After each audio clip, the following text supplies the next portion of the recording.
Welcome to another episode of My Rushmore Picks. Of course, it's talking Mount Rushmore topics. It could be any topic in mind.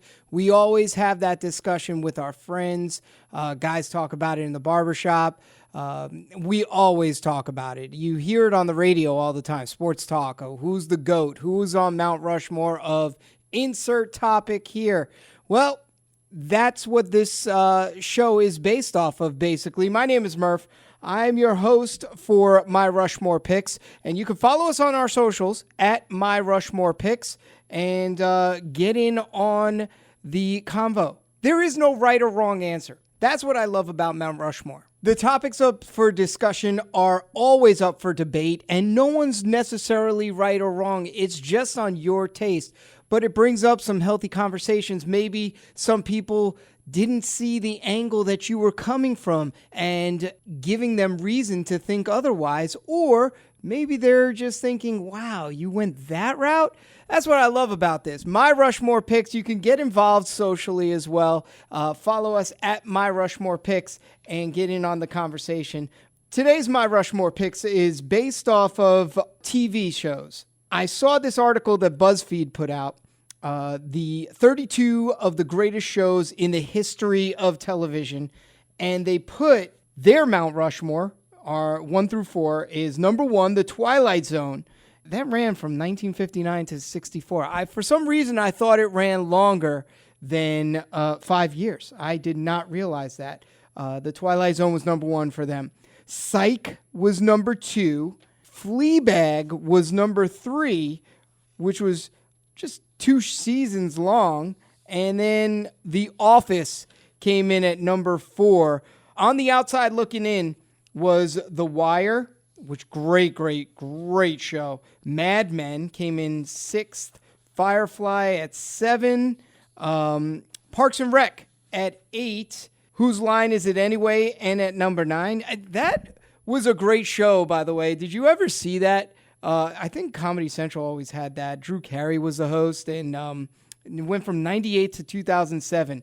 But anyway, BuzzFeed, their top 4, their Mount Rushmore is Twilight Zone, Psych, Fleabag, and The Office. Okay, so I was a little shocked by their choices, but their reasoning goes for The Twilight Zone. They wrote, what other shows will have a significant cultural impact 60 years after airing? The Twilight Zone paved the way for so many modern artists, shows, and movies, and also etched in the DNA of people like Jordan Peele, influenced by the show clearly. Rod Serling, visionary guy. If you remember, Rod Serling was the host of The Twilight Zone with those silky vocals that he's got to him. Psych came in number 2, and the editor wrote, I've probably watched it 30 or 40 times, and it doesn't get old. It's so funny, and the romantic storyline is beautifully paced and executed. I love it. The editor wrote, it feels less like you're watching scripted entertainment and more like you're just a fly on the wall in someone else's daily life. So that's the reasoning for that. Now, Fleabag, which I've never heard of that show, 2 seasons, 6 episodes each. Apparently, the editor liked it so much, flawlessly executed with not a single moment wasted. Strange creation for TV, might be more comparable to a brilliant movie or even a play.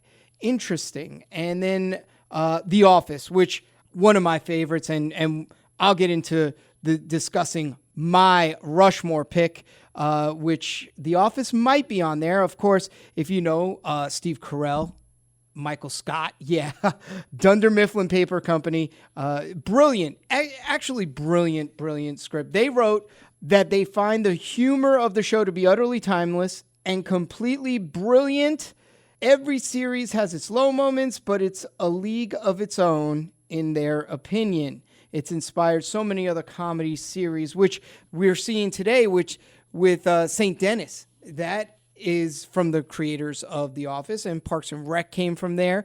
Kind of same style, obviously, same creators. So it definitely did mold the way for others. So I saw their top 4, their Rushmore picks were interesting ones for BuzzFeed. So then I went to Ranker, And Ranker put out theirs, and this was based off of 2.1 million votes on the greatest shows of all time.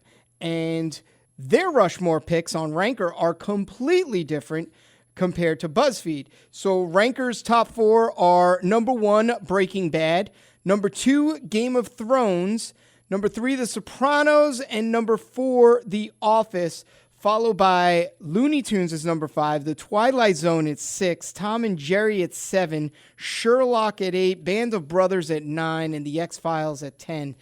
Just outside the top 10 was Seinfeld, by the way, on Ranker's greatest TV shows of all time. This really got me thinking a lot because I love TV shows. I love great TV shows. And you have a huge, long scope of TV shows to put in there.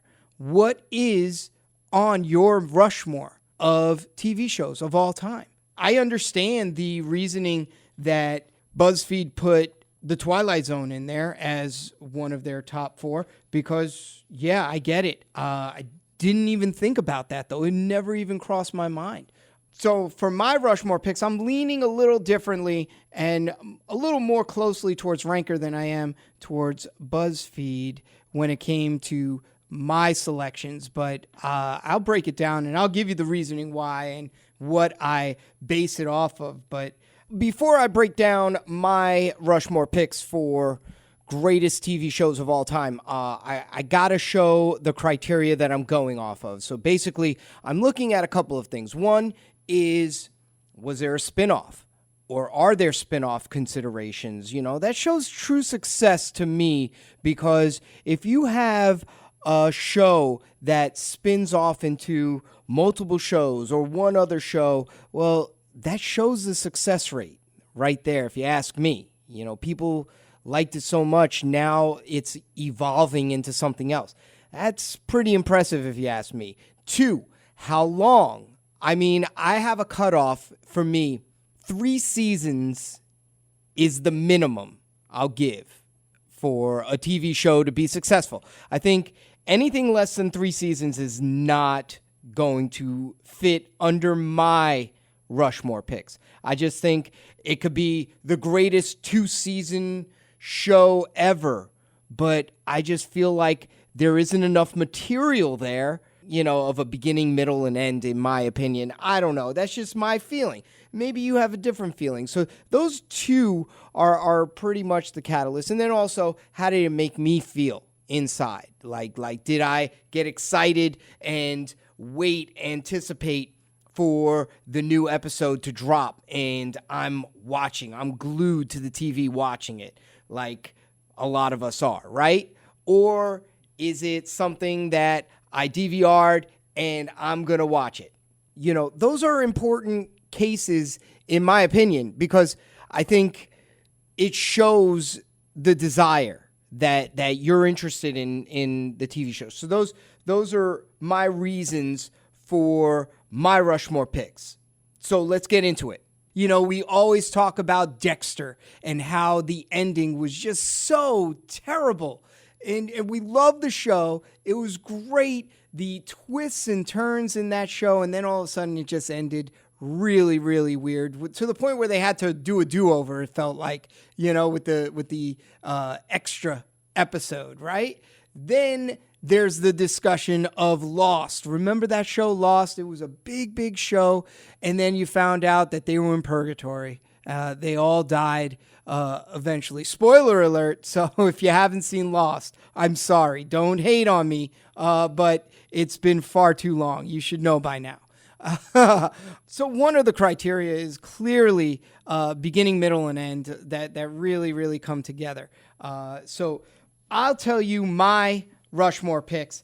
Definitely number 1, without a doubt, Breaking Bad. I think the Breaking Bad franchise was so good. It not only did so well, but it created an unbelievable spinoff with Better Call Saul. But here's my perfect example of how a TV show should go. You have a beginning, you have a middle, and then you find out all your questions that you had asked throughout the show.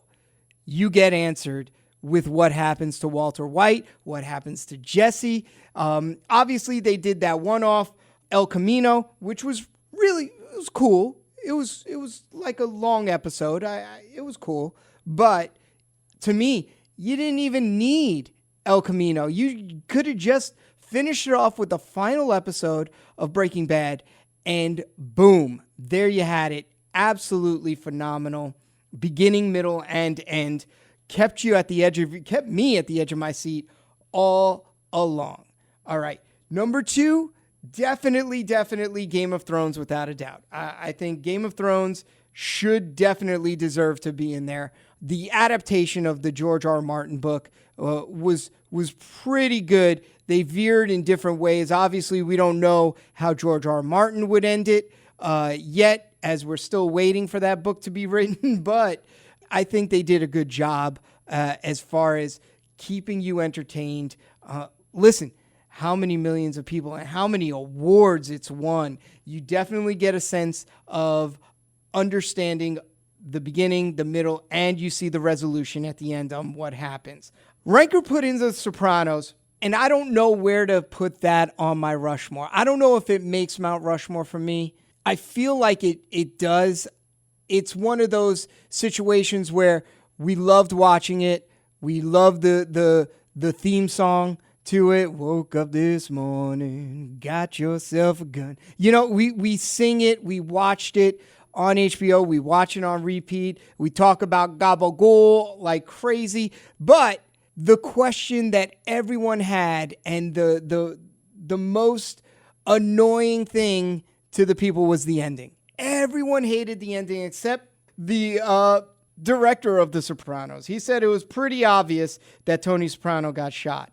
It was looking at it from his perspective, and all of a sudden it went black with a loud noise, a loud bang like a drum, which sounded like a gunshot. So it was left to adaptation, but I think that it could have been a little more clear cut, if you ask me.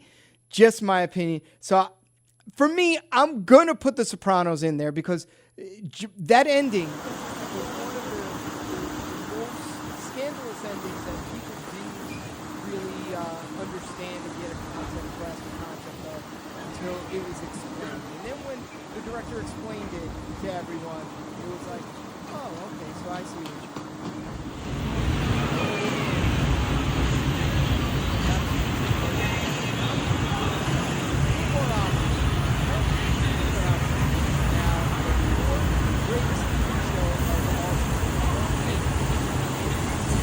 Difficult. This is just such a difficult one, but for me, I think one of the greatest shows that should be up on Mount Rushmore to give us a glimpse of what life is like in Hollywood and really open up the curtain and show the backstories behind everything and the inner workings of Hollywood and how it goes is Entourage. I think Entourage deservedly belongs on Mount Rushmore for one of the greatest TV shows of all time. With, The Office looking on the outside in, I think The Office was by far one of my favorite comedies ever. But I think Entourage gave us a little insight to what celeb life is like for these A-list celebrities or B-list celebrities, and what it's like out there shooting movies.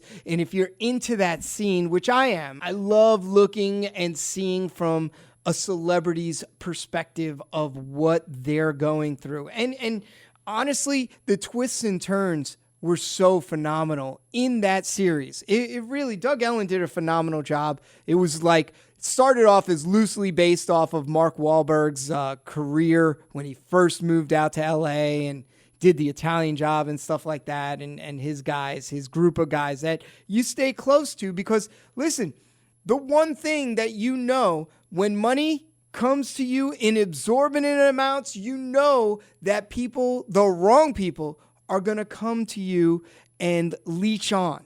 And so you really, as a a celebrity need to stay with your core, stay true to your core, and have those group of people that you can trust. And that's what that show was based off of. And that's what I loved it, following the life of Vinny Chase and seeing the ups, the downs, the Hollywood parties, the drugs, the spotlight, the cars, the fancy lifestyle, everything that we all dream about. And he did it with his core group of friends and took them along for the ride of a lifetime. And that's what I loved about it, is friendship.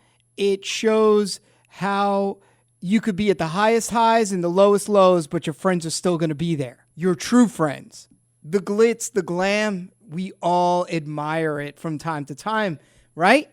That's why I put Entourage as my final Rushmore pick.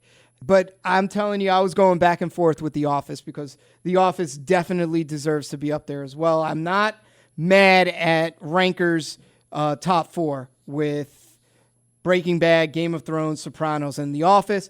I just tweaked it a little bit. I got Breaking Bad, Game of Thrones, Sopranos, and Entourage. I'd also like to throw in some honorable mentions out there. Not that they would necessarily make my Rushmore picks. One is the TV show Dallas. Dallas was a show in the 80s that your parents, grandparents absolutely probably watched, right? J.R. Ewing, Bobby Ewing, the very famous. Now, this is before the internet. This is before social media. There was a scene and an instance, a season finale, Who Shot JR?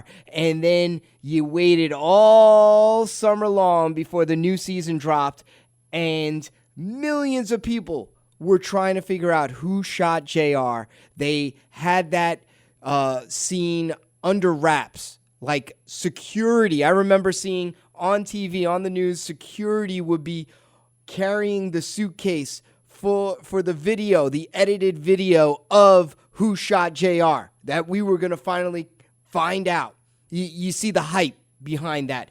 Dallas deserves some recognition in there. Remember Bobby Ewing in that, where he died and then came back to life, and he was found in the shower. Ooh, spoiler alert. Yeah, I know. If you haven't seen it since the 80s, well, then that's on you. But it was all a dream, apparently. It was all a dream, just like Biggie said. So Dallas is one. I think MASH is another that really, for me, was just on the cusp. What a concept of a show that had many, many successful seasons and real interesting comedy behind the Vietnam War. I mean, if you really break it down, and I was too young to really enjoy it, but looking back now and seeing it, and I'm like, wow, this was a serious show with some great comic relief in the moments. But you're talking about a well-written show that lasted a long time, that was extremely successful in its time. That deserves to be in there. I would throw Taxi in there also. That was a pretty successful show as well. I personally want to throw as a notable mention Night Court. Love Night Court. Cheers is another one I thought was really well, although the ending I was just not a true fan of, but that is one that's honorable mention. Also, more recent, let's go Yellowstone. Yellowstone is an interesting situation where you're having spinoffs now. You're going to see the 4 Sixes spinoff come out. You're going to see, you totally got a beginning, middle, and end out of the 6 seasons of Yellowstone. I think you see now we move on from it, and we have the 4 Sixes show that will probably come through. I'm hearing rumor about a Beth and Rip series being spun off as well. I enjoyed watching that show. I thought it really encapsulated a lot of what's probably going on in Montana and what they're dealing with, where a lot of these Midwestern states are now being colonized and built into these mega cities that they didn't necessarily want, and it's the battle of that. It's really interesting dynamics that are going into that show, and I love it. I absolutely think that gets an honorable mention, and some of you might put that on your Rushmore picks, but didn't make my Rushmore pick. It's on the outside looking in. Another one back in the day I have to give honorable mention to was All in the Family. Archie Bunker. I mean, it was a crazy show when you look back at it, but this was a big show. All in the Family from the 70s, right? Late 70s, 80s, something like that. That was a show that truly was hitting that gray area back then. It was certainly hitting that area. It would probably never, it would be canceled today, in today's time. However, the success behind that, look what came out of that. Look what spun off. The Jeffersons spun off. I mean, one of the big shows of the 80s was the Jeffersons. I mean, who doesn't remember that song? My fish don't fry in the kitchen. My beans don't burn on the grill. I mean, that is one of those shows that I used to love watching, and it really, and it spun off because of All in the Family. That's where it started. So I got to give an honorable mention to All in the Family because that it really paved the way for the Jeffersons to break out. That's what I went. I'd love to know what your Rushmore picks are. Get involved on our social at My Rushmore Picks. And let me know who you got for the Mount Rushmore of greatest TV shows of all time. I hope you enjoyed this topic as much as I did. We'll catch you on the next epi.